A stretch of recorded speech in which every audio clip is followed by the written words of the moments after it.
Father who art in heaven, hallowed be thy name. Thy kingdom come, thy will be done here on earth as it is in heaven. Give us this day our daily bread, and forgive us for our trespasses, as we forgive those who trespass against us. Lead us not in temptation, deliver us from the wicked one. For thine is the kingdom and the power and the glory forever. For thine is the kingdom and the power and the glory forever. Our Father who art in heaven, hallowed be thy name. Thy kingdom come, thy will be done on earth as it is in heaven.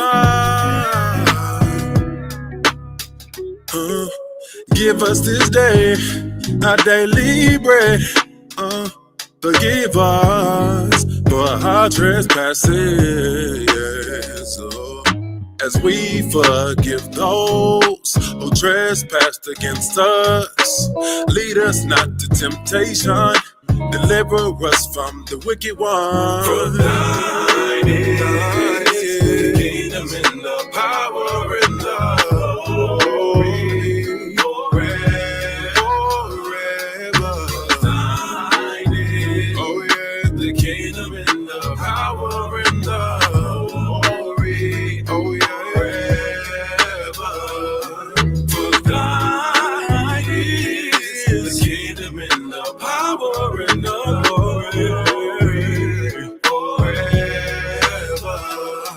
For thine is the kingdom and the power and the glory forever.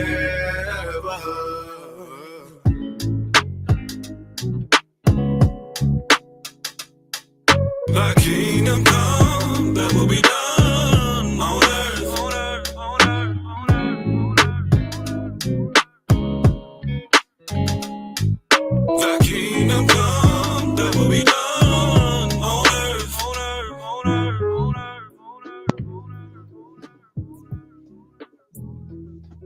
Thy kingdom come, thy will be done on earth, on earth, on earth, on earth. Thy kingdom come, thy will be done on earth as it is in Shamaim. Hallelujah, hallelujah, hallelujah. You are live and direct once again with your Akazaki Yahoo, and I'm giving all praises, honor, and great esteem unto the Most High Power, Yahweh, Bashem, Hamashiach, Malak, Yahweh Shai, and to the 12 tribes of Israel who are scattered to the four quarters of the earth. I say Shalom, Wa Baruchim, that is peace and blessings.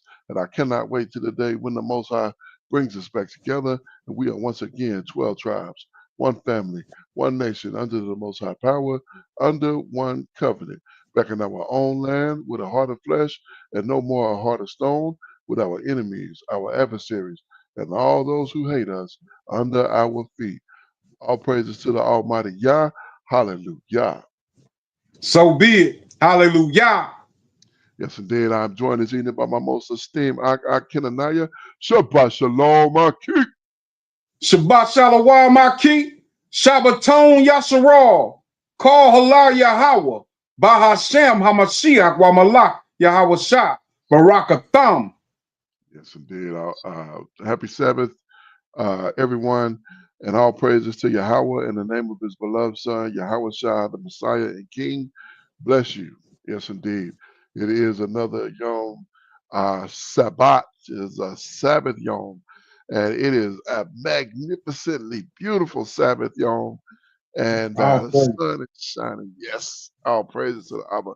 The sun is shining, the birds are chirping, and it is 80 degrees with no humidity. There's no humidity. I mean, it is absolutely wonderful outside. And we're going to jump right into this reading here. Maybe we'll have a little bit of time to catch a little bit before we, our next thing. So, but we're going to get to it. All praises to the Most High for another Sabbath, y'all. I hope you have enjoyed your Sabbath thus far, and I hope you enjoy getting into these scripts with us. Finishing out the book of First Melakim or Aleph or Melakim Aleph, uh, First Kings, verse 1, chapter 16, verse 1. The prophecy of Baha Baha Shah Baha Shah. Come. Yes, hold on, everybody. Then the word of Yahweh came unto Yahu, the son of Ha'ana, against And Bahashai. I'm now. Mm-hmm. Hananiah, Salaki, Hananiah, my bad. Getting overzealous there. Hananiah against Bahashai, saying, for as much as I exalted you out of the dust. Salaki, okay, there we go. There we go. Now it's working. All right. Exalted you out of the dust and made you prince over my people, Israel. You have, uh, you have, you has walked in the way of Jeroboam and made my people, Israel, to sin, to provoke me to anger with their sins. Behold, I will take away your prosperity of the prosperity of Bahashah and the prosperity of his house. And I will make your house like the house of Jeroboam and the son of Nabat. So his promise is, I'm gonna do you real bad, because that's exactly what he did to Jeroboam. Killed every male of his line. So I said when we was reading that, one thing we can be for certain of, we are not of the house of Jeroboam. That's for Come. that with certainty, because he destroyed that line. That's how bad Jeroboam messed up. Verse 4. He that dieth in Bahashah in the city shall the dogs eat, and he that dieth of his in the field shall the fowl of the air eat. So it's not enough that he kill you, but your carcass won't even get rest. Your carcass is not going to even turn back to dust.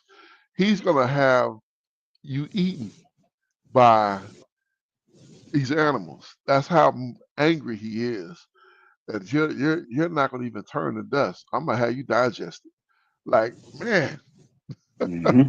you don't you don't want the power of Israel at your throat, because he'll go full throttle.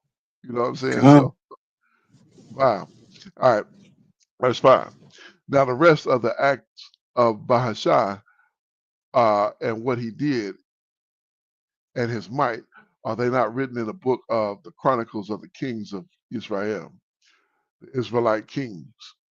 Verse 6. So Bahashah slept with his fathers and was buried in uh, Tor, Torzah,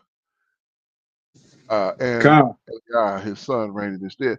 Salak. So he didn't get that? I thought he didn't make him like the house of Jeroboam. I thought he did. Well, maybe that's to come. But I guess he didn't pour it out on his head like I thought he was pouring it out like he did Well, Jeroboam. it's what actually happens is mentioned in Chronicles. Okay, con. Okay, so he did sleep with his fathers, and the dogs did eat him. Mm-hmm. Okay, con. I don't recall. We read it, but I can't recall it off the top. I was expecting to get into it right here, but let's continue. Verse 7. And also by the hand of the prophet Yeru, the son of uh, Hanah, came the word of Yahweh against Bahashah and against his house, even for all the evil that he had did in the sight of Yahweh, and provoking him to anger with the works of his hands, and being like the house of Jeroboam. And because he killed him in the 20 and 6th year of Asa, king of Yehuda, began Eliah, son of Baasha, to reign over Israel in Tirzah, 2 years. So a 2-year reign, that means that something happened. Wickedness.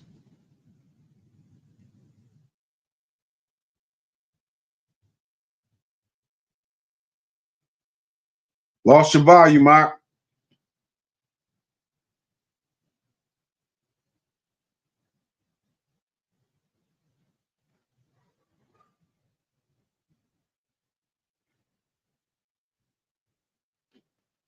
Still can't hear you, Aki.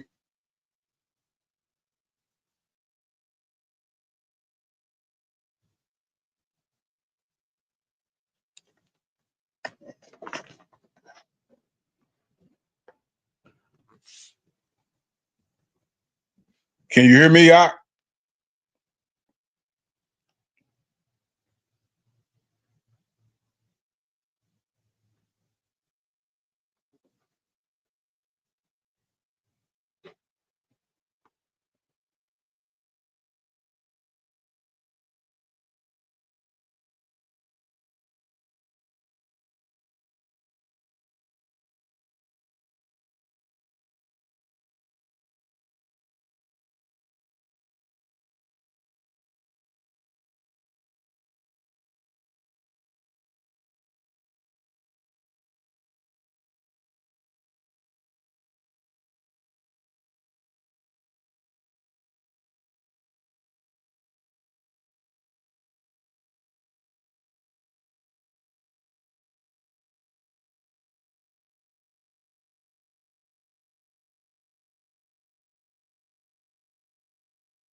I can't even test. Okay, I see me talking. I can't see you talking. Khan, Ak, Khan. Okay, I got Yeah, I can hear you now. I couldn't hear you. okay. Oh, okay. Well, this stupid headset, man. My bad. My bad. Here, let me turn this off.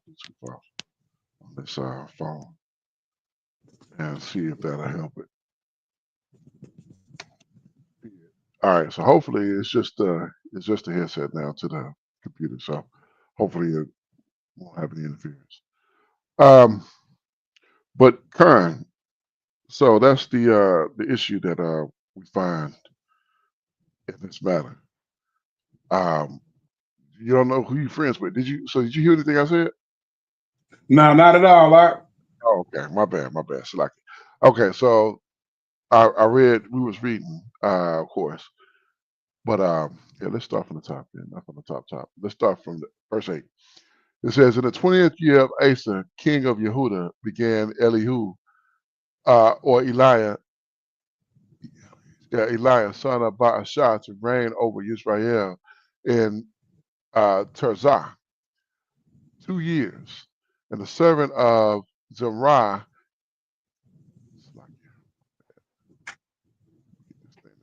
Robert, there we go. And the servant of Zimri, captain of his captain of half his chariots, conspired against him, and he was in uh, Tirzah, drinking himself drunk in the house of Arzah, steward of the house of Tirzah. I'm saying their names sound familiar. I mean, not familiar, but similar. Verse 11. And Zimri went in and smote him and killed him in the 27th year of Asa, king of Yehuda, and reigned in his stead. Verse 11. And it came to pass when he began to reign, as soon as he sat on his throne, that he slew all the house of Baasha. He left him none that pissed against the wall, neither of his kinfolks, nor of his friends. So I was saying, you got to be mindful of who you're friends with, because if you friends with some wicked Negro, and then the judgment come on them, you could fall victim to the judgment. They judgment, just what we see in this example right here. Like, man, he killed not only his.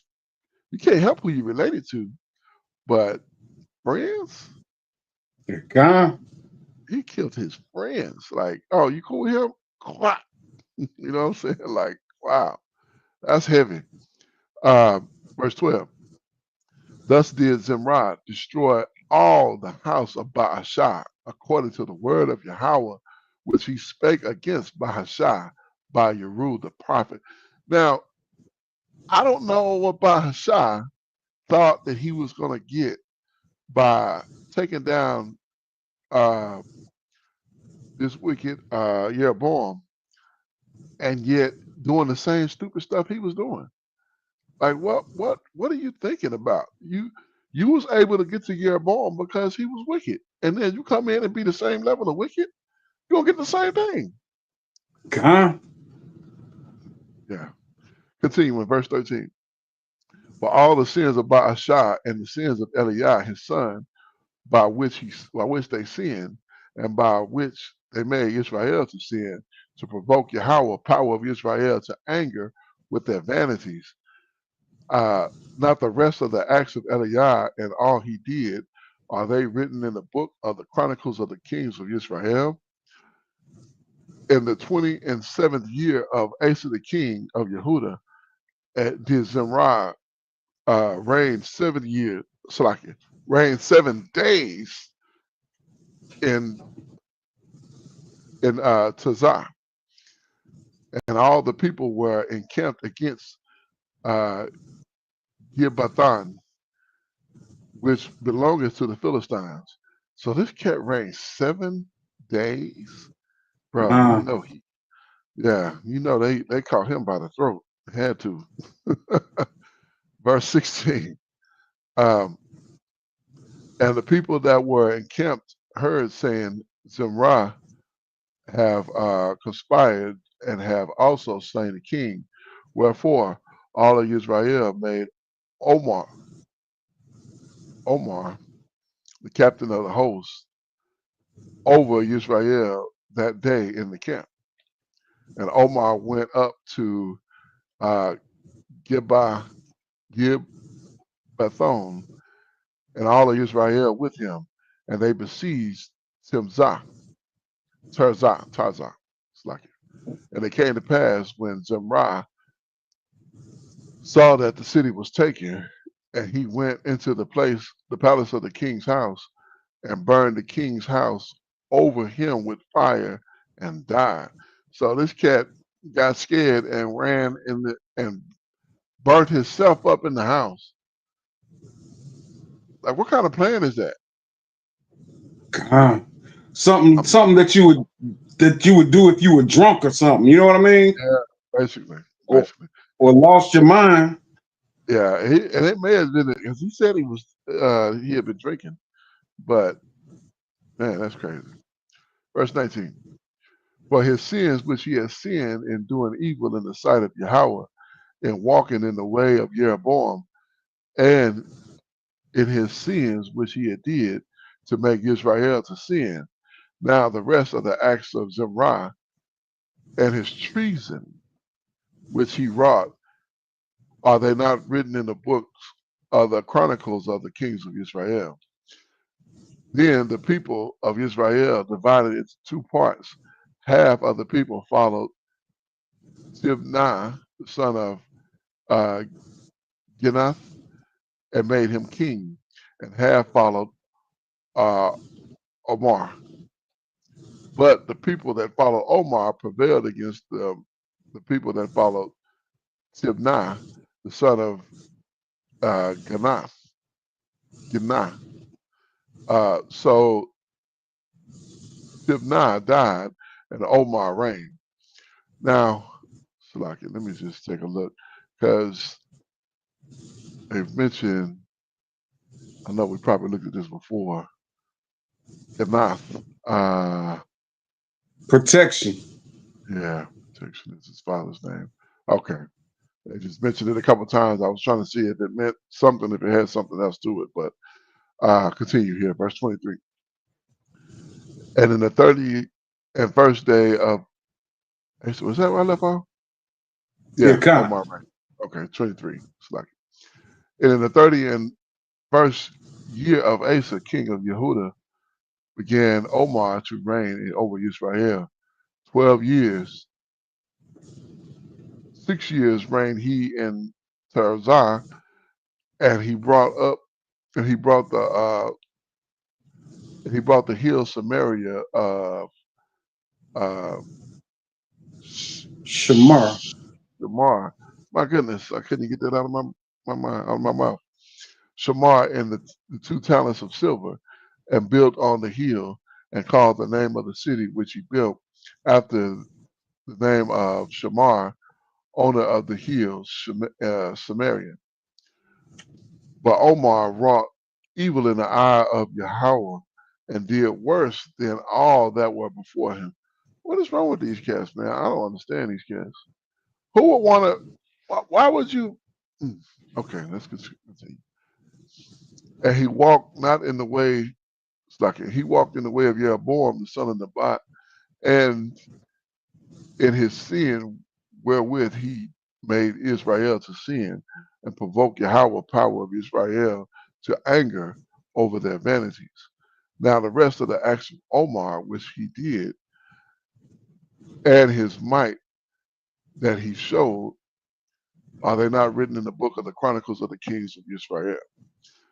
So Omar slept with his fathers and was buried in Samaria, and uh, Ahab, his son, reigned instead. So look, we keep seeing this Omar is such a common name. Is that how you pronounce it? Am I saying that? No, it's Omari? Omri. Omri. Omri. Okay, my bad. So I'm pronouncing it wrong. I was thinking it was Omir, but Omri. Okay, my bad. I twisted it up. Salaki. Verse 29. In the 38th year of Asa, king of Yehuda, uh, man, he's seeing mad kings come in and out of Israel. Like, them cats over God. there bugging, like, for real. How many kings he done seen come in and go out? I mean, I don't lost You count of know, that. that's deep though. I think about this because we've seen this in our own communities. Yeah, Like how many bosses rise up and fall? Because like right, that's usually what happens with all of them at some point. Unless they and when I say fall, I mean either death or prison. You know what I mean? Like most of them don't just walk away. right, But that's equivalent, I would say, on some scale of what is transpiring. You know what I mean? right. Like every few years, somebody, they come and go. Yeah, yeah, quick, and it happens quick. And I just imagine Asa just, sitting in Yehuda and taking care of business. I say sitting, I mean sitting on the throne, taking care of business. And then he hits with, yeah, they got a new king over there in the northern side. He like, another one? You know what I'm saying? Mhm. Like, Another one? Like, man, how many is that? I done lost count. Huh? Like, they got to be up to about 8. It's been about 8 of them, I think. Yeah, they just keeps flopping. Continue here, verse 29. And in the 38th year of Asa, king of Yehuda, began Ahab, the son of Omri, Read. Omri, to reign over Israel. Todaki. And Ahab, the son of Omri, reigned over Israel in Samaria 20 and 2 years, which is good compared to what's been happening. Verse 30. And Ahab, the son of Omri, did evil in the sight of Yahweh above all that were before him. Like, how does this become a competition for evil? Like, I'm gonna put you in charge. Oh, I'm gonna just do evil. I'm just gonna be bad, Abba. You put me in charge, Yahweh. Like, are you crazy? I don't know why y'all play with the Abba like that. I wouldn't play with the Abba like that. That's crazy. Verse 31. It came to pass as if he had been a light a light thing for him to walk in the sin of Jeroboam, the son of Nebat, and he took to wife Jezebel, daughter of uh, I almost said that. I'm glad I didn't. I looked at it. All right. Yeah, evil king of the Evil Zidonians. king. God. Yeah, and went and served evil and worshipped evil. And he reared up that altar for evil in the house of evil, which he built in Samaria. My gracious. And Ahab made a grove, and Ahab did more to provoke Yahweh, power of Israel, to anger than all the kings of Israel that were before him. In his days did Hiel, or Hiel, uh, the Bethulite, build That you like. Jericho. Okay, hold on. Build Jericho and laid the foundation thereof in uh, Abiram, his firstborn, and set up the gates thereof on the youngest son of Shrewd, according to the word of Yahweh, which he spake by Joshua, son of Nun. So this thing that went all the way back to Joshua, son of Nun. And these jokers are out here bugging out. I mean, I don't get it. I don't get it. Well, let's continue. It's the book of First Kings, chapter 17. Uh, Eliah, predicts drought. So this is why they're getting it so bad, because they've done so much evil. And Yahweh is really trying to get their attention, and they keep going off. Not to mention, you got to pay for all of this. Like, you can't run up a tab and just, oh, he did, so it's over. No, it's not work that way. Verse 1.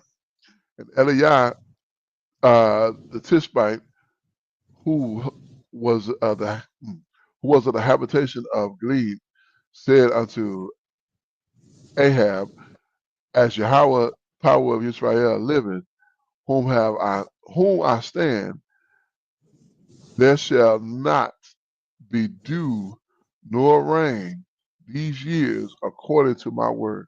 Like, bro, you ain't even getting dew. You know how dew just show up? He said, God. ain't gonna be no dew. Bro, you know how mad the Most High gotta be to take away the dew?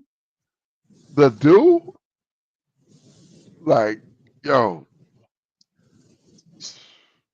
continuing, verse 2. And the word of Yahweh came unto him, saying, get you there and turn you eastward and hide yourself by the brook of uh, Cherith that is before Jordan. And it came to be that you shall drink of the brook, and I have commanded the raven to feed you there. So he went and did according to the word of Yahweh, and he went and dwelt by the brook of Keretha, that is before Jordan.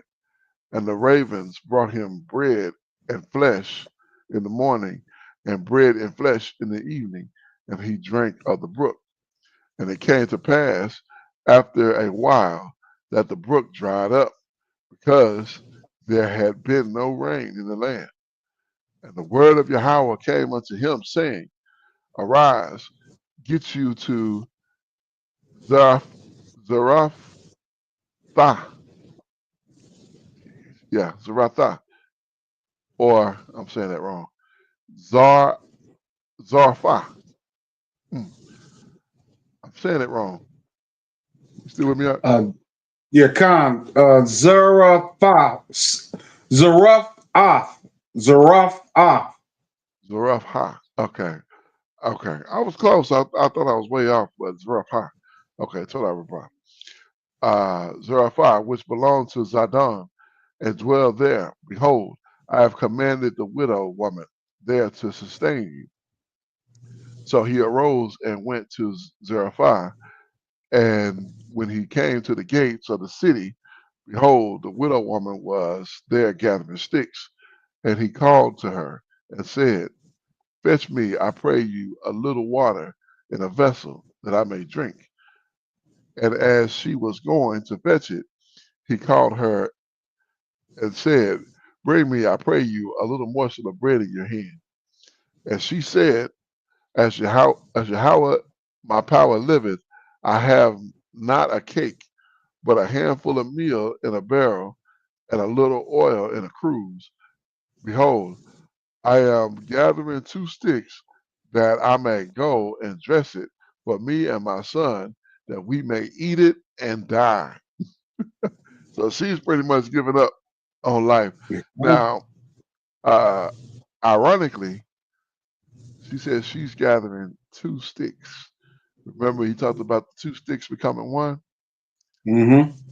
Yeah, that's what came to my mind when I read that. So let's continue. Verse 13. And Eliah said unto her, Fear not, go and do as you have said, but make me therefore a little cake first, and bring it to me, and after make for you and your son. For thus said Yahuwah, power of Israel, mm, the barrel of meal shall not waste, neither shall the cruse of oil fail, until the day that Yahweh sendeth rain upon the earth. And she went and did according to what Eliah, uh, to the saying of Eliah, and she and her, Slacky, and she and he and her house did eat many days. And the barrel of meal wasted not, neither did the cruse of oil fail, according to the word of Yahweh, which he spake by Eliah. So, man, that's a Berakah. The man of the Most High show up and said, Yeah, I hear you. Go ahead and do mine first and bring it to me, like I said, and then you can make one for you and your son. And now imagine so-called black woman today, you tell her something like that. You know what I'm saying? God, Like, God. it's gonna get ugly. It's gonna get God. ugly. And she gonna miss out because she followed them instructions. Look what happened. That meal stayed, and that oil, reproduced. So uh, how I was able to do it is just, are you able to receive it? That's the question. Whew, good stuff. Let's continue. Eliah raises the widow's son. Verse 17. And it came to pass after these things that the son of the woman, the mistress of the house, fell sick, and his sickness was so sore that there was no breath left in him. And she said unto Eliah, What have I to do with you, O you man of the Most High? Are you come unto me to call my sin to remembrance and to slay my son? And he said unto her, Give me your son. And he took him out of her bosom and carried him up unto the loft where he abode, and laid him on his own bed. And he cried to Yahweh and said, O Yahweh, my power, have you also brought evil upon this widow whom I have sojourned, and by slaying her son? And he stretched himself upon the child 3 times and cried unto Yahweh and said, O Yahweh, my power, I pray you, let this child's soul come back into him again. And Yahweh heard the voice of Eliah, and the soul of the child came unto him again, and he revived. And Eliah took the child and brought him down out of the chamber unto the house and delivered him to his mother. And Eliah said, See, your son lives. And the woman said to Eliah, Now by this I know you are a man of the Most High, and that the word of Yahweh is in your mouth. The word of Yahweh is in your mouth is true. Now wait a minute, she didn't count that the case after he done allowed them to eat all this time, and so it's not till he save a life that you know. Like, come on, man, our people need to do better than that. God. Continuing though, it's good stuff. I don't like that though. I don't like that little flake, that little flaky way that Israel have. They're like, oh wow, yeah, you did all that, but now because you gave me and $1 million, now I know that you are power of Israel. No, man, I know you was power of Israel when you woke me up this morning. All right, Book of First Kings 18. Uh, Obed, Obed, Obediah. It's He's oh yeah, count out. Obediah. Okay. I was like, look, I was trying to sound it out. I'm like, that is like Obediah. But Obadiah. oh, is that what it is? Yeah, Obadiah.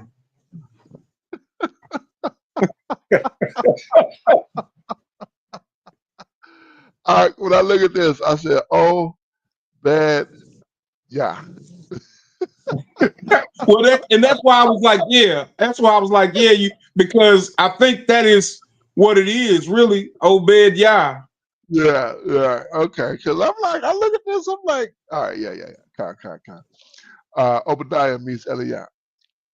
That's funny. That's so funny. First Kings chapter 18, verse 1. And it came to pass after many days that the word of Yahweh came to Eliah in the 3rd year, saying, Go, show yourself to Ahab, and I will send rain upon the earth. And Eliah went and showed himself to Ahab, and there was a score of famine in Slakia. There was a sore famine in Samaria. And Ahab called Obadiah, which was the governor of his house. Now Obadiah feared Yahweh greatly. Obadiah is a good brother. I'm cool with any brother that fear Yahweh. Not only fear Yahweh, but fear Yahweh greatly. Like, man, I'm not gonna cross the Most High like that. You know what I'm saying? I'm not gonna cross the Most High at all. But I don't want him coming after me. Verse 4.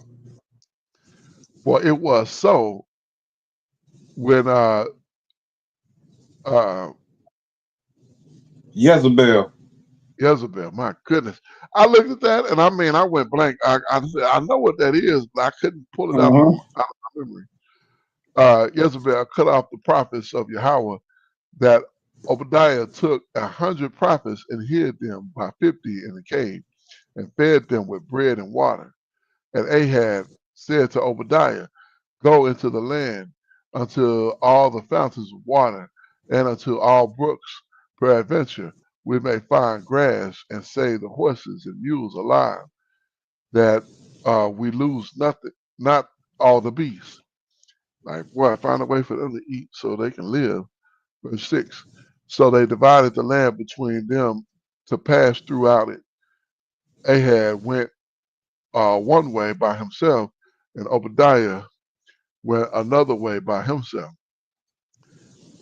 And as Obadiah was in the way, behold, Eliah met him, and he drew and knew him, and he knew him, and fell on his face and said, "Are you my master, Eliah?"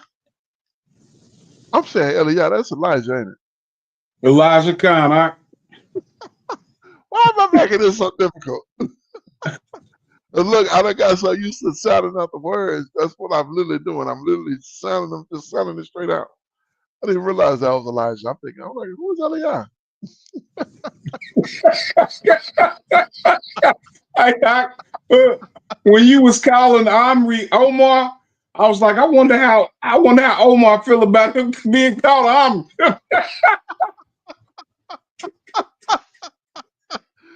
Oh my goodness, Salaki.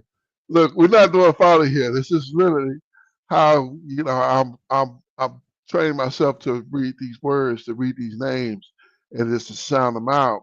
And so when I look at it, I associate Elijah with Elijah, but when I look at Eli and then that Yah, because I know it say Jah, but it's Yah for us.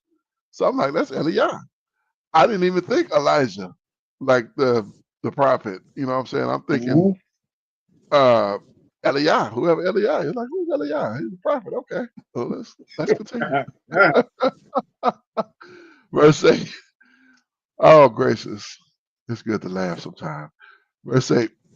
And he answered him, I will go and tell my master Elijah is here. And he said, what have I sinned? And you would deliver your servant unto the hand of Ahab and to slay me. And Yahweh your power liveth. Slacky.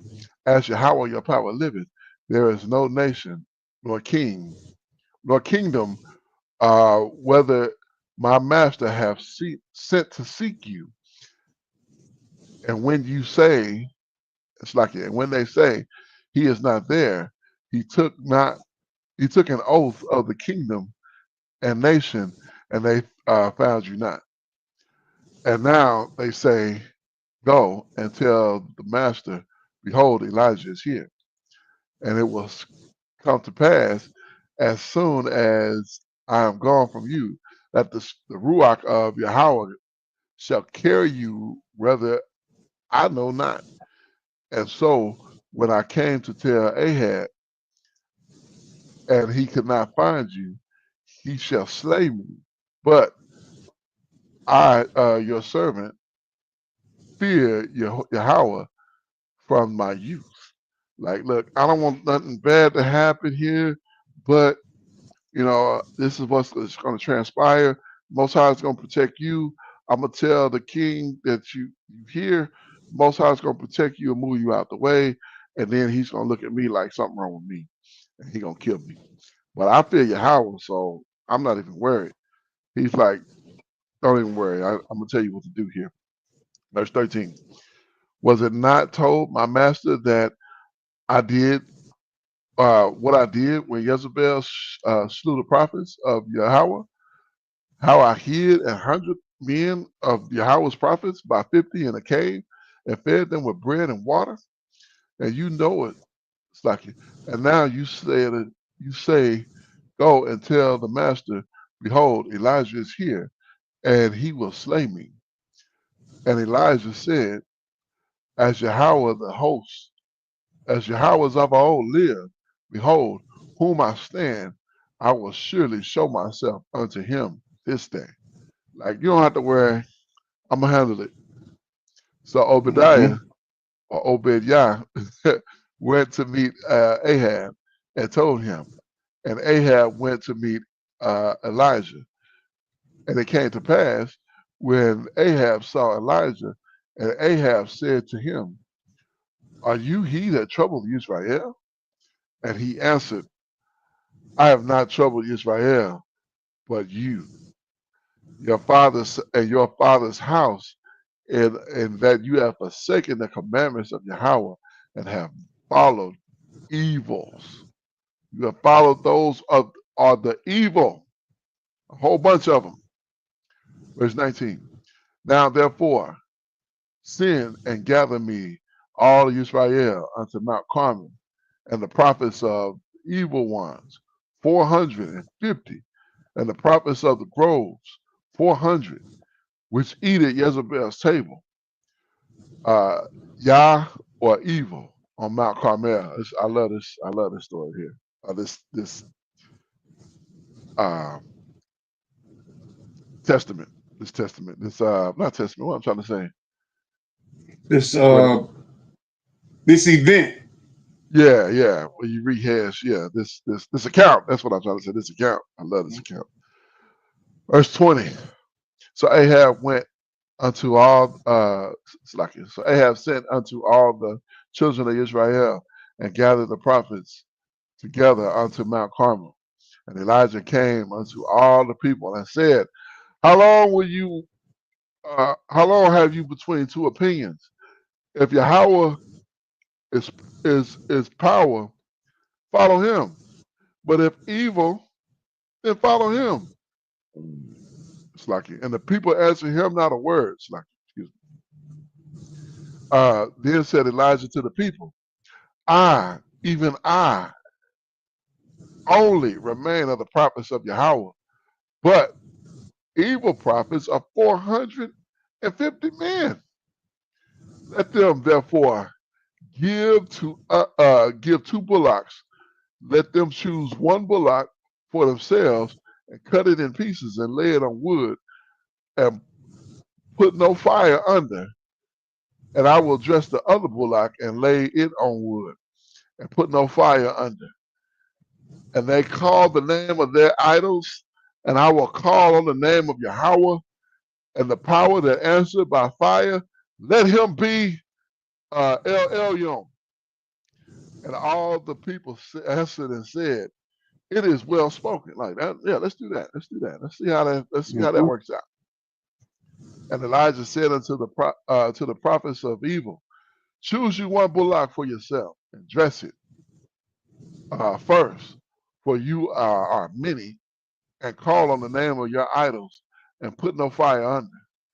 And they took the bullock which was given them, and they dressed it, and called on the name of evil from morning until the noon, saying, O evil, hear us. But there was no voice, nor any that answered. And they leaped upon the altar which they made. And it came to pass at noon that Elijah mocked them and said, Cry loud, for he is an idol. Either he is talking, or he is pursuing, or he is on a journey, or peradventure he's asleep. It must be awakened. Like, look, that's a way of saying your so-called God ain't nothing. Basically, that's what he's mocking them with. Verse 28. And they cried aloud and cut themselves after their manner with knives and singlets, till the blood gushed out of them. And it came to pass when midday was past, they prophesied unto the time of the offering of the event of sacrifice, that there was neither voice nor any to answer, nor any to regard. And Elijah said unto all the people, Come near unto me. And all the people came near unto him. And he replied, or repaired the altar of Yahweh that was broken down. And Elijah took 12 stones according to the number of the tribes of the sons of Jacob, unto whom the word of Yahweh came, saying, Israel shall be your name. And when the stones, and with the stones, he built an altar in the name of Yahweh, and he made trenches above the altar, uh, as great as would contain 2 measures of seed. Verse 33. And he put the wood in order and cut the bullock in pieces and laid them on the wood and said, fill 4 barrels with water and pour it into the burnt sacrifice and the wood. And he did so. And he Slacky. And he said, do it a second time. And they did it a second time. And he said, do it a third time. And they did it a third time. And the water ran about the altar and filled the trenches also with water. So, okay, Slacky. All right, put this in to make this clear. He is not only he's dressed the bullock, he's built up the altar, he's dressed the bullock, he's got the bullock on the altar, and then he's had them douse everything in water. It's water literally everywhere because they've put 4 barrels of water. It's so much water here. There's no possible way that a little spark or a little almost kind of sort of flame. He knows he's not going to get that. He knows what he's going to get. He's going to get the fire of Yahweh. And Mm-hmm. yeah, so let's get to it here. Elijah's prayer, verse 36. And it came to pass at the time of the offering and the evening sacrifice that Elijah the prophet came near and said, Yahweh, power of Abraham, Isaac, and Israel, let it be known this day that you are power of Israel, and that I am your servant, and that I have done all these things by your word. Hear me, O Yahweh, hear me, that these people may know that you are Yahweh, power, and that you have turned their hearts back again. Then the fire of Yahweh fell and consumed the burnt sacrifice and the wood and the stones and the dust and licked up the water that was in the trenches. Now, put this in perspective. Everything is covered with water. Fire comes down from Shamayim. Not only does it dissolve the meats, the wood that the meat is sitting on, this fire is so next level. It consumed the stones and the dust and the water. Everything is consumed. This is not fire that you get out of your pocket in a little contraption that you flick. This is not that. This is the fire of Yahweh, power of Israel. This fire destroys and is not to be played with. This is no joke. This is no I'm gonna get warm. I don't know how they live through this, honestly, except the Most High preserved them. Because God. this fire here, you talking about, you hear brothers talk about nuclear. Nuclear ain't got nothing on this fire that the Most High can sit down to this earth. You know, brothers thinking that it's gonna be nukes. Yahweh got the fire, got the fire. This fire. Anytime you hear about something consuming stones, you typically put stones in a fireplace or put stones in a place. It corrals the fire, keeps it where you want it. But no. These stones got consumed by this fire here. Let's continue. Verse 39. Think about that. You know, you hear brothers talk about, you know, these nukes and oh, it's gonna be thermonuclear destruction. No, it's not. It's gonna be uh the representative of the Most High who's gonna send down, who's gonna come with a fire so amazing that it's gonna blow, literally devour everything. And that's what we're gonna get. So let's continue. Verse 39. And when the people saw it, they fell on their faces and they said, Yahweh, he is power. Yahweh, he is power. And Elijah said unto them, take the prophets of evil, let not one of them escape. Slack. And they took them, and Elijah brought them down to the brook of Kishon and slew them there. And Elijah said to Ahab, "Get you up, drink, eat, drink, for there is sound of abundance of rain." And Elijah and Ahab uh, went up, eating and drink, eat. Salaki, I'm sorry, I keep getting hiccups or something. But let me finish this out. So Ahab went up to eat and drink, and Elijah went up to the top of Mount of Carmel and cast himself down upon the earth and put his face between his knees and said to the servants, "Go up now, look towards the sea." And he went up and looked and said, "There is nothing." And he said, "Go again 7 times."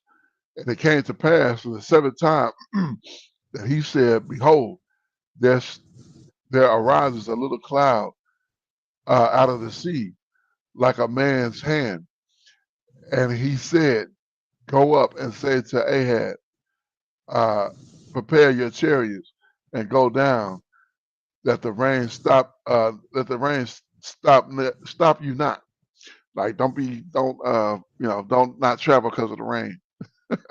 And they'd have been in a Right. drought, you know what I'm saying, in a heavy drought uh, for years. My goodness. Verse 45. And it came to pass in the meanwhile that the Shamaim was black with clouds and wind, and there was great rain. And Ahab rode and went to Jezreel, and the hand of Yahweh was on Elijah, and he girded up his loins and rode and ran before Ahab to the entrance of Jezreel. So all praises. Let's continue here. Hallelujah. Man, that is a powerful. That is so powerful. Listen, that thing fire. I can't even look. The scriptures say that some of Yehuda gonna have power to have fire come out of their hands. Yo, that's the fear of our adversaries, is that they Mm-hmm. know one day that these things are gonna happen, and when that does happen, they know they little 45 or 40 caliber, whatever they got, it's gonna be worthless, because what you gonna do with a man shooting fire out his hand? God. Like, literally, like, what you got for that? What's your BP vest gonna do on that? You know what I'm saying? Like, I got nothing on that, bro. When that supernatural kick in, it's a wrap. It's a wrap. You lost. So God. that's all we waiting for. All praises. Chapter 19. This is First Kings, or Malak Aleph 19. Elijah flees from Jezebel. And they had told Jezebel all that Elijah had done, and withal how he slain the prophets with the sword. And Jezebel sent a messenger to Elijah, saying, So let the idols do to me the more also, if I make not your life as one of those in whom by tomorrow about this time. So this woman is, see, these women, I'm gonna tell y'all something. These women, it's a different spirit. It's different, because this brother then killed 450 idol prophets, false prophets, for an idol, a worthless idol of evil. Mm-hmm. And her response is, "I bet you I'll kill you by this time tomorrow." Like, are you crazy? This man just killed 450, and you come on. That's crazy. These women are something else. They don't even understand how deep this thing goes. Verse 3. And when he saw that, he arose and went for his life, and came to Beersheba, which belonged to Yehuda, and left his servants there. So yeah, I mean this is crazy. But verse 4. But he himself went a day's journey unto the wilderness and came and sat down under a oh, what the heck is that? Human tree. That's wait a minute.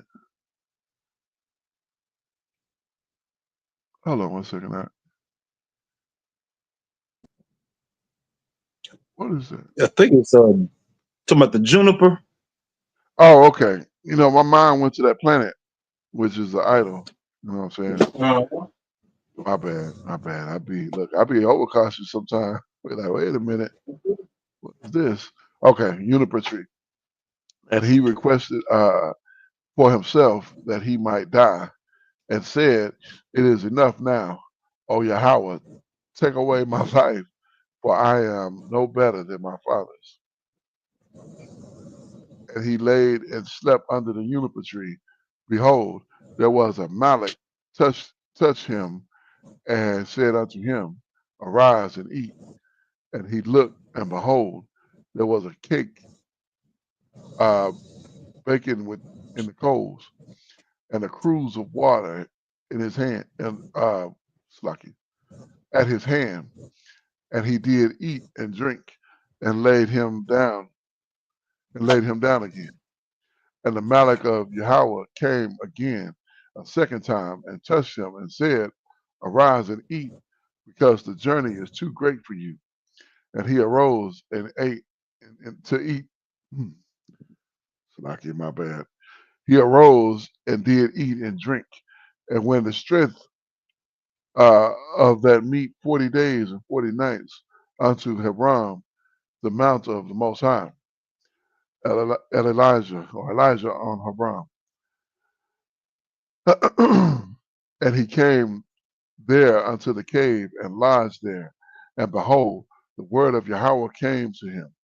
And he said unto him, Where do you uh, what does you hear, Elijah? Like, what you doing here? And he said, I have been very jealous for Yahweh power of Zavaot, for the children of Israel have forsaken the covenant, torn down the altar, and slain your prophets with the sword. And I, even I, am left, and they seek my life to take it away. And he said, Go forth and stand upon the mounts before Yahweh. And behold, Yahweh passed by, and a great and strong wind rent the mountain and break it in pieces, and the rocks before in pieces the rocks before Yahweh. But Yahweh was not in the wind, and after the wind an earthquake. But Yahweh was not in the earthquake, and after the earthquake a fire. But Yahweh was not in the fire, and after the fire a still small voice. And it was so, when Elijah heard it, that he wrapped his face in his mantle and went out and stood in the entering of the cave. And behold, there came a voice unto him and said, what you doing here, Elijah?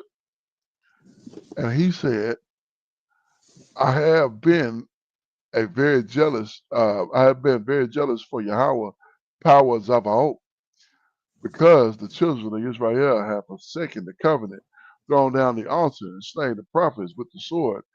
And I, even I, am left, and they seek my life to take it away.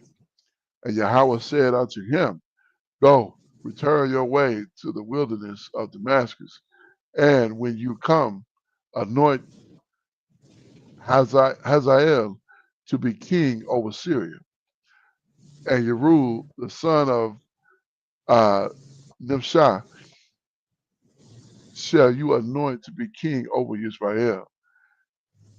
Elijah, the son of Shaphat of Able Abamon. my whole life. Say it again. Abel Meholah. Abel Mahalah, Mm-hmm. shall you anoint to be prophet in your room. And it shall come to pass that him that escaped with the sword of Yezreel shall Jehu slay, and him that escaped the sword of Jehu shall Elijah slay. He's like, oh boy, there's going to be some battling going on here. Mm-hmm. Like, it's lucky. I got a little congestion here with this weather change. Verse 18. Yet I have left me 7,000 in Israel, all the knees that shall not bow to evil, and every mouth which have not kissed him. And so he departed there and found Elijah, the son of uh, Shaphat, Shaphat, whom was plowing with 12 yokes of oxen, with 12 yoke of oxen before him, and he with and he with the 12. And Elijah passed by and cast his mantle upon him. You know, it's funny. I laughed at that because, uh, like, I won't do nothing with six. I don't do a six at all. And this brother here, he's plowing. He's out there working, but he's made sure to have 12 oxen. And not any other number. He got 12. He was like, all praises to the Abba. Verse 20. And he left the oxen and ran to Elijah and said, let me, I pray you, kiss my father and my mother, and then I will follow you. And he said to him, go back again, and what have I done to you? And he returned back from him and took the yoke of oxen and slew them and boiled their flesh with the instruments of the oxen and gave unto the people, and they did eat. And he arose and went after Elijah and ministered unto him. So he was his servant. Mm-hmm. Like, all right, that's I'm gonna finish this one out here.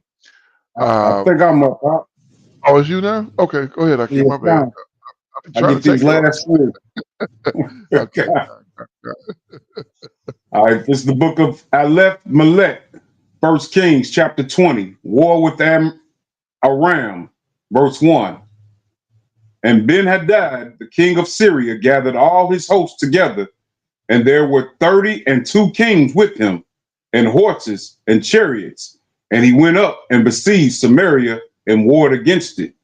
Samaria now being the capital of the northern 10 tribes. Right. All right.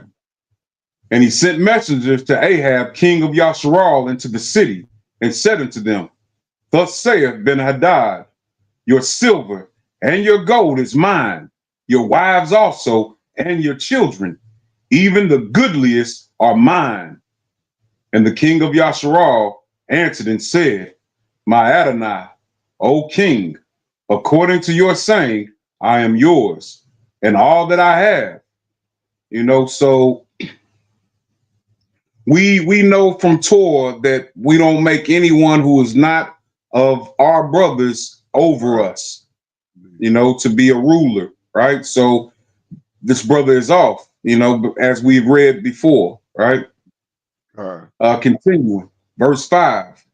And the messengers came again and said, thus speaketh Ben-Hadad, saying, although I have sent unto you, saying, you shall deliver me your silver and your gold and your wives and your children, yet I will send my servants unto you tomorrow about this time, and they shall search your house and the houses of your servants, and it shall be that whatsoever is pleasant in thine eyes, they shall put it in their hand and take it away.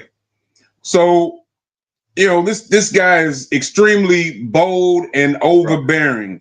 You're going to pretty much tell me that you're going to strong arm me and tell me beforehand that you did it, that you're gonna do it, that's overconfidence, right? Yeah. Ridiculous. Verse 7. Then the king of Yasharal called all the elders of the land and said, Mark, I pray you, and see how this man seeketh mischief. For he is sent unto me for your wives, and for my children, and for my silver, and for my gold. And I denied him not. And all the elders and all the people said unto him, Hearken not unto him, nor consent. Wherefore he said unto the messengers of Ben-Hadad, Tell my Adonai the king, all that you did send for your servant at first I will do, but this thing I may not do. And the messengers departed and brought him word again. And Ben-Hadad sent unto him and said, The deities do so unto me, and more also, if the dust of Samaria shall suffice for handfuls for all the people that follow me. And the king of Yasharal answered and said, Tell him, let not him that girdeth on his harness boast himself as he that putteth it off. And it came to pass, when Ben-Hadad heard this message, and as he was drinking, he and his kings in the pavilions, that he said unto his servants, Set yourselves in array. And they set themselves in array against the city. Ahab victorious. So, yeah, I was kind of surprised to hear that as well. But, you know, it's the Most High is a grand architect, you know. Not saying that I understand it all, but he does. Right? He does. Verse 13. And behold, there came a prophet unto Ahab, king of Yasharal, saying, Thus saith Yahweh, have you seen all this great multitude? Behold, I will deliver it into your hand this day, and you shall know that I am Yahweh. So, you know, the Most High wanted to show Ahab, you know, we didn't hear about Ahab winning this war, being victorious because he was, you know, a good guy. It was because the Most High wanted to show him, right? And the people of the land. Verse 14, and Ahab said, By whom? And he said, Thus saith Yahweh, even by the young men of the princes of the provinces. Then he said, Who shall order the battle? And he said, You. Then he numbered the young men of the princes of the provinces, and they were 232. And after them he numbered all the people, even all the children of Yasharal, being 7,000. You know, that's a very small number from, you know, where we had been at one point, you know. 7,000. Yeah, that's all you got in your army now, you know. Well, you know, the 230, you know, 232 and 7,000, you know. So yeah, that's a small army, you know. Yeah. So that's rough. Verse 16, and they went out at noon, but Ben-Hadad was drinking himself drunk in the pavilions, he and the kings, the 32 kings that helped him. And the young men of the princes of the provinces went out first, and Ben-Hadad sent out, and they told him, saying, There are men come out of Samaria. And he said, Whether they be come out for shalom, take them alive, or whether they come out for war, take them alive. So these young men of the princes of the provinces came out of the city, and the army which followed them. And they slew every one his man, and the Syrians fled, and Yasharal pursued them. And Ben-Hadad, the king of Syria, escaped on a horse with the horsemen. And the king of Yasharal went out and smote the horses and chariots, and slew the Syrians with great slaughter. And the prophet came to the king of Yasharal and said unto him, Go, strengthen yourself, and mark and see what you do. For at the return of the year, Salakia, for at the return of the year, the king of Syria will come up against you. And the servants of the king of Syria said unto him, Their deities are deities of the hills. Therefore, they were stronger than we. But let us fight against them in the plain, and surely we will be stronger than they. And do this thing, take the kings away, every man out of his place, and put captains in their rooms. and he number you an army like the army that you have lost, horse for horse and chariot for chariot, and we will fight against them in the plain, and surely we shall be stronger than they. And he hearkened into their voice and did so. Another Armenian war, verse 26. And it came to pass at the return of the year that Ben-Hadad numbered the Syrians and went up to Aphek to fight against Yasharal, and the children of Yasharal were numbered and were all present, and went up against them, and the children of Yasharal pitched before them like two little flocks of kids. But the Syrians filled the country. And there came a man of the Most High and spake unto the king of Yasharal and said, Thus saith Yahweh, because the Syrians have said, Yahweh is power of the hills, but he is not the power of the valleys. Therefore will I deliver all this great multitude into thine hand, and ye shall know that I am Yahweh. So, I kind of misspoke before. I said that the Most High, it wasn't because of Ahab's righteousness that he was delivered, in victory. It was because of the Most High wanted to show him. But reading before, Ben-Hadad was very bold and overconfident, and the Most High wanted to shake that up. And he just said it pretty much right there. Because they say that I'm not the power I'm the power of only the hills and the valleys, or not in the valleys. You know what I mean? So the Most High wants to show that he is indeed the power of over all the Eretz, right? You're like, are you out your mind? Oh, Slacky, go ahead. I was saying, he like, you out your mind? You know who I am? Yeah, indeed. Verse 29, and they pitched one over against the other 7 days.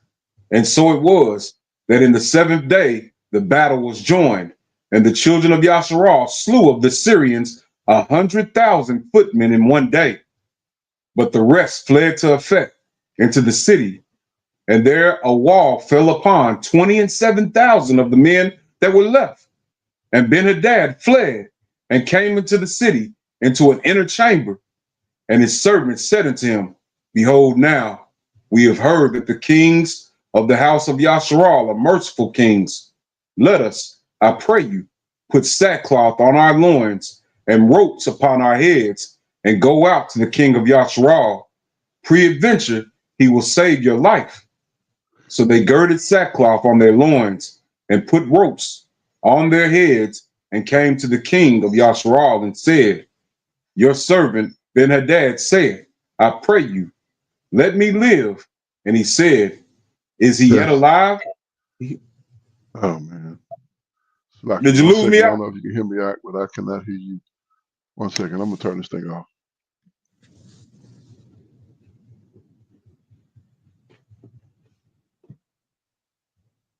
I'm going to continue because I think, YouTube will probably still be able to hear.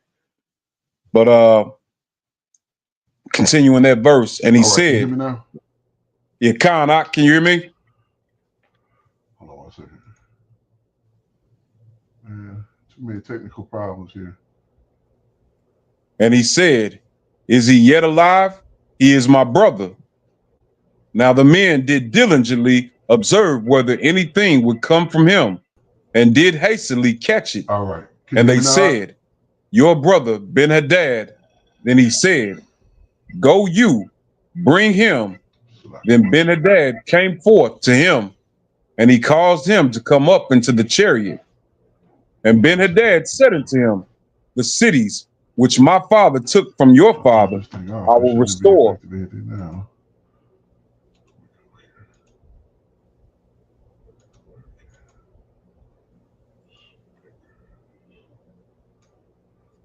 Test. Khan, I can hear you. Yeah, I can hear you. Yeah, it's me, Akam. You can hear me? Yeah, Khan, I hear you loud and clear. verse 34. And Ben-Hadad said unto him, the cities which my father took from your father, I will restore, and you shall make streets for you in Damascus, as my father made in Samaria. Then said Ahab, I will send you away with this covenant. So he made a covenant with him and sent him away. And a certain man of the sons of the prophets said unto his neighbor in the word of Yahweh, smite me, I pray you. And the man refused to smite him. Then said he unto him, because you have not obeyed the voice of Yahweh, behold, soon as you are departed from me, a lion shall slay you. And as soon as he was departed from him, a lion found him and slew him. Wow. Verse 37. All right. You back with us, Ak? Yeah. Yeah, Come on back in. So I took this thing off, so we're not gonna be disturbed anymore.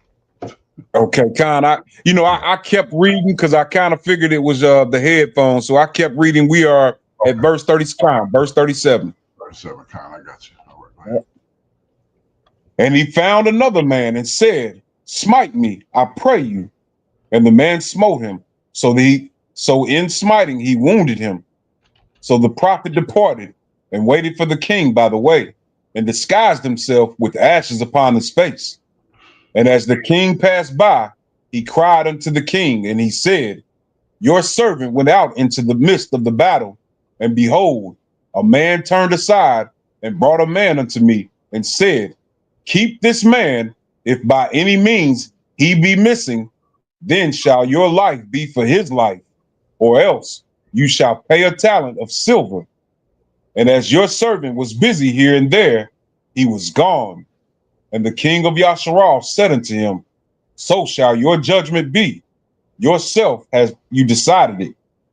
And he hasted and took the ashes away from his face. And the king of Yasharal discerned him that he was of the prophets.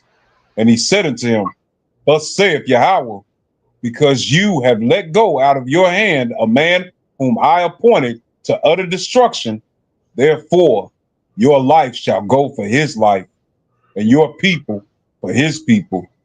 And the king of Yasharal went to his house, heavy and displeased, and came to Samaria. Wow. I know, that's deep, isn't it? Come. All right, continuing. This is Aleph, Melech, 1 Kings, chapter 21. Ahab covets Naboth's vineyard. It's a well-known story right here. Right. All right, verse 1. And it came to pass after these things that Naboth the Jezreelite had a vineyard which was in Jezreel, hard by the palace of Ahab king of Samaria. And Ahab spoke unto Naboth, saying, give me your vineyard, that I may have it for a garden of herbs, because it is near unto my house, and I will give you for it a better vineyard than it. Or, if it seem good to you, I will give you the worth of it in money. And Naboth said to Ahab, Yahweh forbid me, that I should give the inheritance of my fathers unto you. And Ahab came into his house heavy and displeased, because of the word which Naboth the Jezreelite had spoken to him. For he had said, I will not give you the inheritance of my fathers. And he laid him down upon his bed, and turned away his face, and would eat no bread. But Jezebel, his wife, came to him and said unto him, why is your spirit so sad that you eateth no bread? I can't imagine me wanting somebody else's possession so bad that I lose my appetite. Yeah, that's crazy. Verse 6. Go ahead. Yeah, I mean, yes, I'm reasonable, Completely. I mean, there's no reason to be like, yeah, I want to buy that from you. Like, nah, I'm not interested in selling it. Like, oh, okay, no sweat. That's it. It's over. Yeah, I mean, I'm not gonna ask for a man's inheritance, It's crazy. Verse 6. And he said unto her, because I spake unto Naboth the Jezreelite, and said unto him, Give me your vineyard for money, or else, if it please you, I will give you another vineyard for it. And he answered, I will not give you my vineyard. And Jezebel, his wife, said unto him, Do you now govern the kingdom of Yasharal? Arise and eat bread, and let your heart be merry. I will give you the vineyard of Naboth the Jezreelite. So she wrote letters in Ahab's name, and sealed them with his seal, and sent the letters unto the elders and to the nobles that were in his city, dwelling with Naboth. And she wrote in the letters, saying, Proclaim a fast, and set Naboth on high among the people, and set 2 men, sons of evil, before him, to bear witness against him, saying, You did blaspheme the Most High and the king, and then carry him out and stone him that he may die. You know, this is wicked. And, you know, the word says that, you know, when you bear false witness in this manner, that, Right. you know, what you try to put on somebody else's head will be upon your own head. What you receive in this deed. Yes, indeed. All right. Verse 11, Jezebel's plot. And the men of his city, even the elders and the nobles who were the inhabitants in his city, did as Jezebel had sent unto them, and as it was written in the letters which she had sent unto them. They proclaimed a fast, and set Naboth on high among the people. And there came in 2 men, children of evil, and sat before him.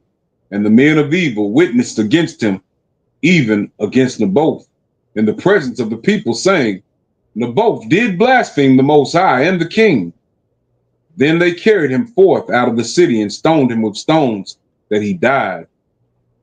Then they sent to Jezebel, saying, Naboth is stoned and is dead. And it came to pass, when Jezebel heard that Naboth was stoned, and it came to pass, when Jezebel heard that Naboth was stoned and was dead, that Jezebel said to Ahab, Quam, take possession of the vineyard of Naboth the Jezreelite, which he refused to give you for money. For Naboth is not alive, but dead. And this wicked woman doesn't know the law either. Right. Because just because Naboth is dead doesn't mean that you get to go take his land. His land was an inheritance of his father's. Right. So this would stay with Naboth's family. Indeed. All right. Verse 16. And it came to pass, when Ahab heard that Naboth was dead, that Ahab rose up to go down to the vineyard of Naboth the Jezreelite, to take possession of it.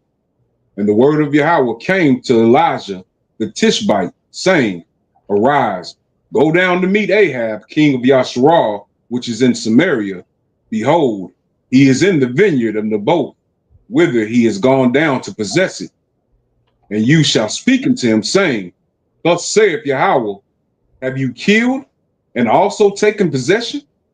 And you shall speak unto him, saying, Thus saith Yahweh, in the place where dogs lick the blood of Naboth, shall dogs lick your blood, even yours. And Ahab said to Elijah, Have you found me, O my enemy?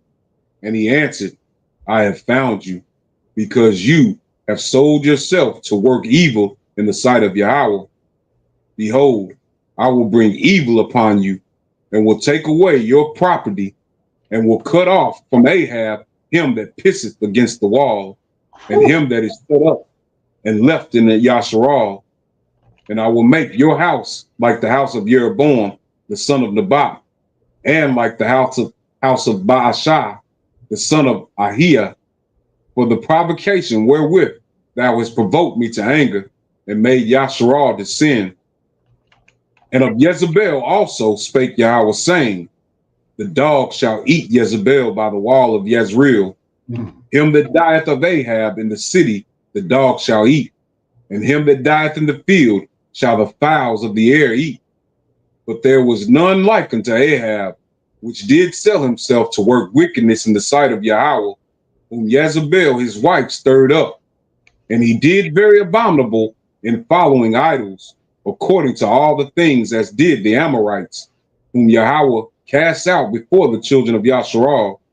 And it came to pass, when Ahab heard those words, that he rent his clothes, and put sackcloth upon his flesh, and fasted, and lay in sackcloth, and went softly. And the word of Yahweh came to Elijah the Tishbite, saying, See now how Ahab humbleth himself before me. Because he humbleth himself before me, I will not bring the evil in his days, but in his son's days will I bring the evil upon his house. And you know, some people might have problem with that. However, the Most High says, you know, in his, you know, we read it today in Torah, visiting the iniquity of the fathers upon the third and fourth generation of him that hateth me, you know. Right. So, you know, we just have to be aware of these things. Yeah, indeed. But closing out, it's the book of Aleph, Melech, 1 Kings, chapter 22, Ahab's third campaign against Aram, verse 1. And they continued 3 years without war between Syria and Yasharal. And it came to pass in the third year that Jehoshaphat, the king of Jehoiada, came down to the king of Yasharal. And the king of Yasharal said unto his servants, Know you that Ramoth in Gilead is ours, and we be still, and take it not out of the hand of the king of Syria. And he said unto Jehoshaphat, Will you go with me to battle to Ramoth Gilead? And Jehoshaphat said to the king of Yasharal, I am as you are, my people as your people, my horses as your horses.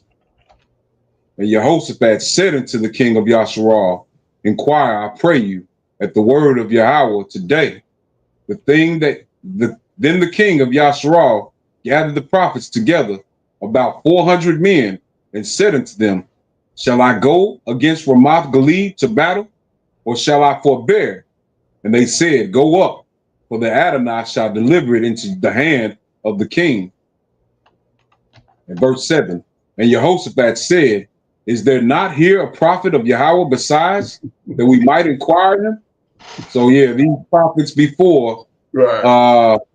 You know, they weren't prophets of the Most High. You know, Ahab had gone off, you know, worshiping the deities of the Amorites and the Canaanites, right? But Jehoshaphat's got some sense, a little bit of sense, to know not to trust the word of these men. You know, we need to trust in the word of Yahweh. Exactly. Let's see what he got to say. Come. Verse 8. And the king of Yasharal said unto Jehoshaphat, There is yet one man, Micaiah, the son of Imlah, by whom we may inquire of Yahweh, but I hate him, for he do not prophesy good concerning me, but evil. And Jehoshaphat said, Let not the king say so. Then the king of Yasharal called an officer and said, Hasten hither Micaiah, the son of Imlah. And the king of Yasharal and Jehoshaphat, the king of Jehoiada, sat each on his throne, having put on their robes in a void place in the entrance of the gate of Samaria. And all the prophets prophesied before them. And Zedekiah, the son of Cananiah, made him horns of iron. And he said, Thus saith Yahweh, With these shall you push the Syrians until you have consumed them. And all the prophets prophesied so, saying, Go up to Ramoth Gilead and prosper, for Yahweh shall deliver it into the king's hand. Micaiah predicts defeat. Verse 13, and the messenger that was gone to call Micaiah spoke unto him, saying, Behold now, the words of the prophets declare good unto the king with one mouth. Let your word, I pray you, be like the word of one of them, and speaketh that which is good. And Micaiah said, As Yahweh liveth, what Yahweh saith unto me, that will I speak. Right. So he came to the king, and the king said unto him, Micaiah, shall we go against Ramoth Gilead to battle, or shall we forbear? And he answered him, Go and prosper, for Yahweh shall deliver it into the hand of the king. And the king said unto him, How many times shall I adjure you that you tell me nothing but that which is true in the name of Yahweh? And he said, I saw all Yasharal scattered upon the hills as sheep that have not a shepherd. And Yahweh said, these have no master. Let them return every man to his house in shalom. And the king of Yasharal said unto Jehoshaphat, did I not tell you that he would prophesy no good concerning me, but evil? And he said, hear you, therefore, the word of Yahweh. I saw Yahweh sitting on his throne, and all the host of Shemaim standing by him on his right hand and on his left. And Yahweh said, who shall persuade Ahab that he may go up and fall at Ramoth Gilead? And one said on this matter, and another said on that manner. And there came forth a Ruach and stood before Yahweh and said, I will persuade him. And Yahweh said unto him, wherewith? And he said, I will go forth, and I will be a lying Ruach in the mouth of all his prophets. And he said, you shall persuade him and prevail also. Go forth and do so. Now, let's just think about what just happened. Right. So, Micaiah tells him, what he wants to hear at first. And Ahab knows that he's not telling the truth because he knows he never has any, because he also knows what the Most High has already pronounced against him. And it wasn't anything good. It was death for, his descendants, right? So he's already weary about hearing anything good, So then Micaiah tells him the truth. And there are spirits sent out sometimes to deceive us. Right. Which is a scary thing. Yeah. That's why you got to stay on the side of righteousness and away from wickedness, because the Most High is controlling both sides. And understanding that, you know what I'm saying? Like, you don't have to worry. When you understand that and you operate properly, you don't got to worry about the power of Israel coming at your neck. It's when you go off, that's when you got to be like, dang, I don't know if I should turn left or turn right, because whichever way you turn, the Most High prepared that way to be your destruction. Indeed. Continuing, verse 22. And Yahweh said unto, Salakia, verse 23. Now therefore, behold, Yahweh hath put a lying Ruach in the mouth of all these your prophets, and Yahweh hath spoken evil concerning you. But Zedekiah, the son of Kenaniah, went near and smote Micaiah on the cheek and said, which way went the Ruach of Yahweh from me to speak unto you? And Micaiah said, behold, you shall see in that day when you shall go into an inner chamber to hide yourself. And the king of Yasharal said, take Micaiah and carry him back unto Amon, the governor of the city, and to Yash, the king's son, and say, thus saith the king, put this fellow in the prison and feed him with the bread of affliction and with water of affliction until I come in shalom. And Micaiah said, if you return at all in shalom, Yahweh have not spoken by me. And he said, hearken, O people, every one of you, defeat and death of Ahab. Verse 29. So the king of Yasharal and Jehoshaphat, the king of Jehoiada, went up to Ramoth Gilead. And the king of Yasharal said unto Jehoshaphat, I will disguise myself and enter into the battle, but put you on your robes. And the king of Yasharal disguised himself and went into the battle. But the king of Syria commanded his 30 and 2 captains that had rule over his chariots, saying, fight neither with small nor great, save only with the king of Yasharal. And it came to pass, when the captains of the chariots saw Jehoshaphat, that they said, surely it is the king of Yasharal. And they turned aside to fight against him. And Jehoshaphat cried out. And it came to pass, when the captains of the chariots perceived that it was not the king of Yasharal, that they turned back from pursuing him. And a certain man drew a bow at a venture and smote the king of Yasharal between the joints of the harness. Wherefore he said unto the driver of his chariot, turn your hand and carry me out of the host, for I am wounded. And the battle increased that day, And the king was stayed up in his chariot against the Syrians and died at even. And the blood ran out of the wound in the midst into the midst of the chariot. And there went a proclamation throughout the host about the going down of the sun, saying, every man to his city, and every man to his own country. So the king died and was brought to Samaria, and they buried the king in Samaria.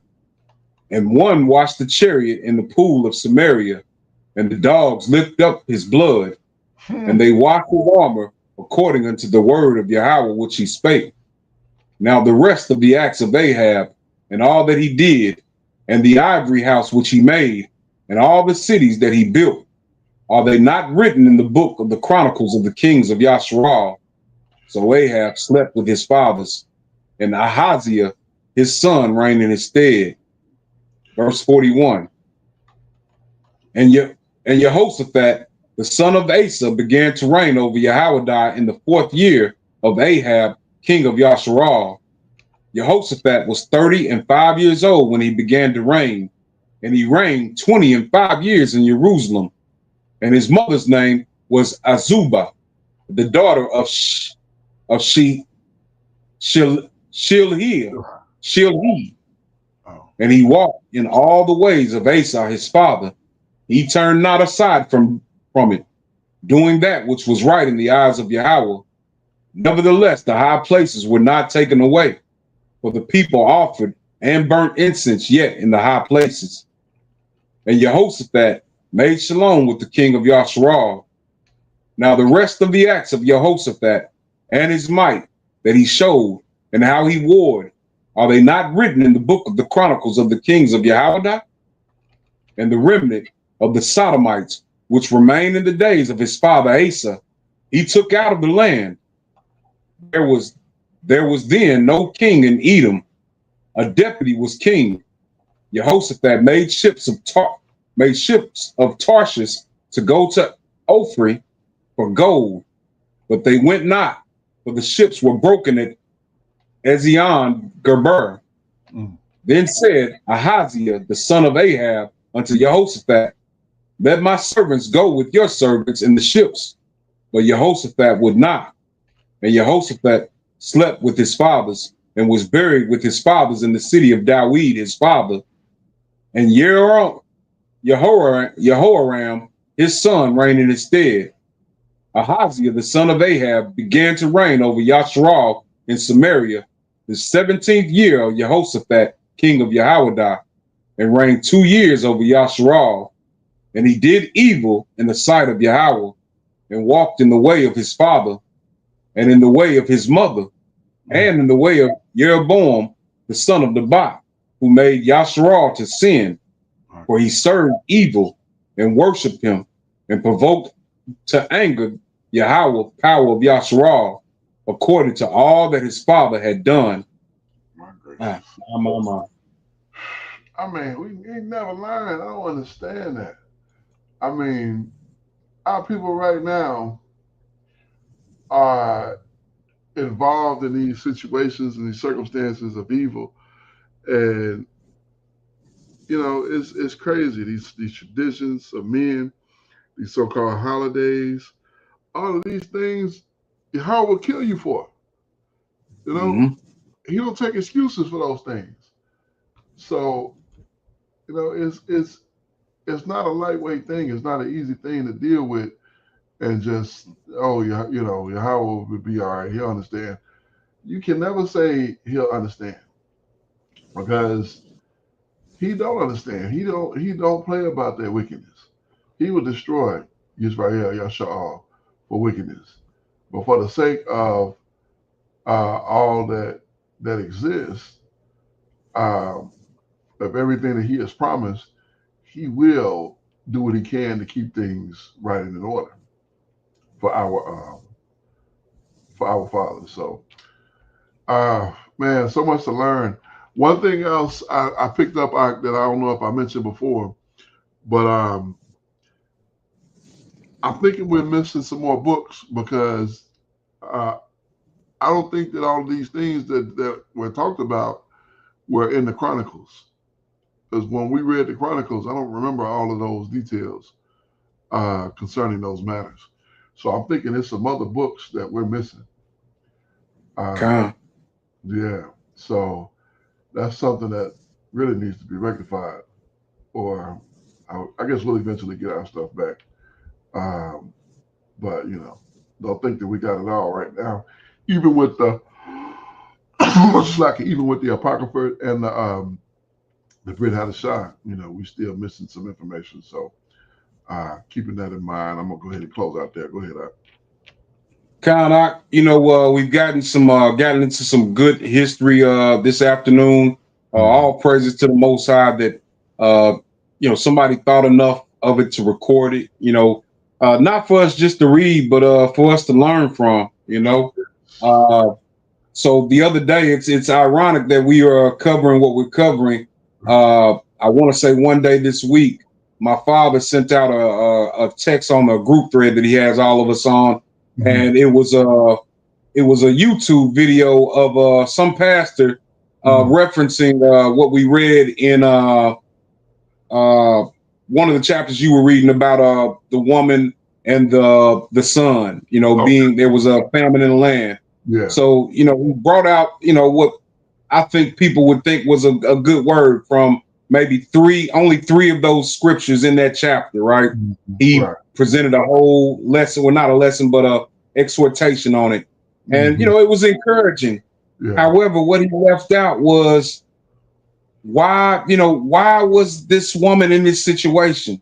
Yeah. And you have to go back to the previous chapter to read what was going on. The people had gone off, right? Yeah. So we have to no longer be reactive. Let's be proactive with what we read and do better. Right. I'll yield there, and I'm speaking to myself as well. No, that's good. That's good. That's real good. All praises to the Most High. Yeah, we definitely need to be proactive, and we definitely need to get these things in order and properly deal with them. So all praises to the Abba. We'll go ahead and close this on out. Praises to the Abba. We almost 2 hours in here, and like it. We don't never plan on going super long, but it happens. It flows the way it flows. I'm pleased. All praises to the Most High. Yes, indeed. All praises, indeed. We do this for a specific purpose. The reason we do it, Romans chapter 10 and verse 1, brethren, my heart's desire and prayer to Abba for Israel is that they might be saved. We want to see our people saved. We want to see our people set free. We want to see our people restored back to the prominence that the Most High promised to his people, Israel, Yasha'Allah. How are we going to do it?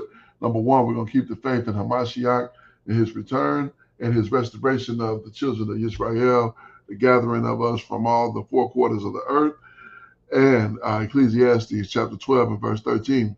Let us hear the conclusion of the whole matter. Fear the Most High and keep his commandments, for this is the whole duty of man. It is so very important to understand that in the conclusion of the whole matter, we are to fear the Most High and keep his commandments, for this is the whole duty of man.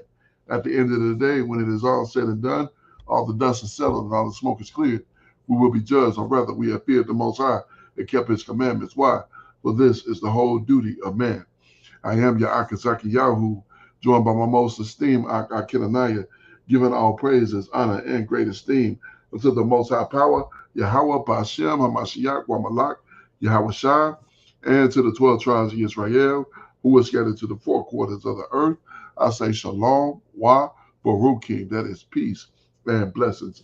And I cannot wait to the day when the Most High brings us back together, and we are once again 12 tribes, one family, one nation, under the Most High Power, under one covenant, back in our own land with a heart of flesh and no more a heart of stone, with our enemies, our adversaries, and all those who hate us under our feet.